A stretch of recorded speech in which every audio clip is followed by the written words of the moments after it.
To, že ženy používajú filtre, OK, to je v pohode. A ja používam, veď prečo by nie?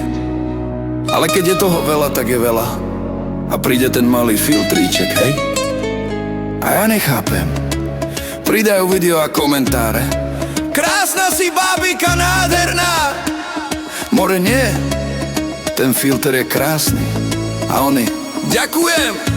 Za čo ďakuješ, keď to nie si ty? Svetla svietia, TikTok hrá, každá tvár je dokonalá. Motýle v očiach, hviezdy v líčkach, aj keď je to len hlavná sklíčka. A ja sa pýtam, kde je tvár, ktorú ti dala mama, neumelý žiar. Krásna si, volajú, ale to len filter spieva. Pravda je krajšia, aj keď nie vždy svieti, žiadna maska ju skryť nevie. Daj dole filter, baby, nech ťa vidí svet. Krása je človek, nie digitálny efekt. Smiechu v chybe, v obyčajnosti, je to, čo má skutočnú hodnotu v kosti.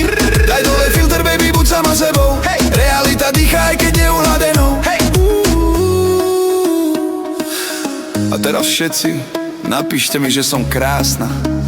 Veď aj ja som si zapla filtrík, ale podľa mňa vyzerám lepšie bez neho. No rýchlo píšte, čakám. Ďakujem dopredu, more.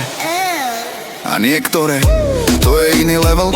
Ej tváre, jak po digitálnej premene. A vieš, čo je gól? Na 1-0, keď je najfiltrované kráľovné sveta. Ponižujú ženy, čo sú krásne prirodzene, bez jediného efektu, bez retuše, bez ničoho. A volajú ich obyčajné. More, obyčajné, to je tá pravá krása. A potom príde ďalší level, gól na 2-0, keď sa niekto s úplne umelou, dokonale vykreslenou tvárou porovnáva so ženou, ktorá je krásna tak, ako je. Ako keby kreslená postava kričala, na skutočný človek sme sa ako sti. Ja som krajšia! To je ten gól, futbalová tragikomédia. More, to je už gól do vlastnej brány. Hrá Photoshop proti realite a tvári sa, že vyhral. Prečo sa hanbíš za vlastnú tvár? Kde je radosť toho, aký si naozaj? Realita je najkrajšie plátno, aj keď má svoje tiene. Daj dole filter, baby, nech ťa vidí svet. Krása je pravda, nie digitálny svet. Nech si úsmev, čo je skutočný, nie je vymodelovaný do reklamy.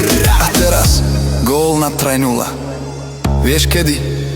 Keď už aj avatári, digitálne modelky, filtre, efekty, všetko možné sa začnú porovnávať so skutočnými ženami a tvária sa, že sú rovnaké.